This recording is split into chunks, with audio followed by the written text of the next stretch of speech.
Hello everyone, welcome back to my YouTube channel. In the 8th day of 30 days day in my life, in the 13th of June 2025. ഇന്ന് രാവിലെ എണീറ്റ് ജിമ്മിൽ പോയി അതിനുശേഷം വീട്ടിൽ വന്ന് കുറച്ച് മാങ്ങയൊക്കെ കഴിച്ചു. ഇന്ന് ഫുള്ള് ഞാൻ പഠിക്കുകയായിരുന്നു ചെയ്തത്. ഇന്ന് ഒരു ഓൾമോസ്റ്റ് 7.5 hours ഞാൻ പഠിച്ചു. ഞാൻ ക്ലാസ് കണ്ട് നോട്ട് എഴുതുക മാത്രമാണ് ചെയ്തത്, അല്ലാതെ ഞാൻ റിവൈസ് ചെയ്ത് പഠിച്ചിട്ടില്ല. ഞാൻ നോട്ട്സ് എഴുതുന്നത് അവർ നമുക്ക് നോട്ട്സ് PDF ആയിട്ട് പ്രൊവൈഡ് ചെയ്യുന്നുണ്ട്. പക്ഷേ എനിക്ക് കുറച്ചും കൂടെ മനസ്സിലാകാനും പഠിക്കാനൊക്കെ എളുപ്പം ഞാൻ നോട്ട്സ് എഴുതി പഠിക്കുന്നതാണ്. അതുപോലെ റിവൈസ് ചെയ്യുമ്പോൾ എനിക്ക് നോട്ട്സാണ് കൂടുതൽ ഇഷ്ടം.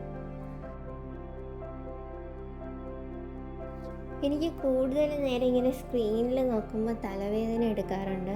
അതും കൂടി കൊണ്ടാണ് ഞാനിങ്ങനെ നോട്ട്സായിട്ട് എഴുതുന്നത്. ക്ലാസ് കാണുമ്പോൾ തന്നെ നമുക്ക് പകുതി കാര്യങ്ങൾ മനസ്സിലാവും. പിന്നെ എഴുതുകയും കൂടെ ചെയ്യുമ്പോൾ കുറച്ച് ഓർത്ത് വയ്ക്കാനായിട്ട് പറ്റും. പിന്നെ ക്ലാസ്സൊക്കെ കഴിഞ്ഞതിന് ശേഷം സൺഡേയ്സാണ് വീക്കെൻഡ് എക്സാം വന്നത്. ഞാൻ അപ്പോഴാണ് ഈ നോട്ട്സൊക്കെ എടുത്തു വെച്ച് വീണ്ടും റിവൈസ് ചെയ്യുന്നത്.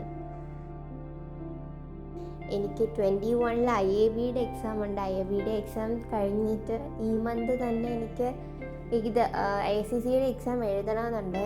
ഞാൻ ACCയുടെ എക്സാം എഴുതാമെന്ന് വെച്ചിരുന്നപ്പോഴാണ് എനിക്ക് IABയുടെ എക്സാം വന്നത്. അപ്പോൾ IABക്ക് നല്ലോണം പ്രിപ്പയർ ചെയ്യണമെന്നുണ്ട്. അപ്പോൾ അതുകൊണ്ട് തന്നെ ഇപ്പം കുറച്ച് ദിവസമായിട്ട് ഞാൻ ACCയുടെ ക്ലാസ് മാറ്റി വെച്ചിട്ട് IABക്ക് പഠിക്കുന്നുണ്ട്.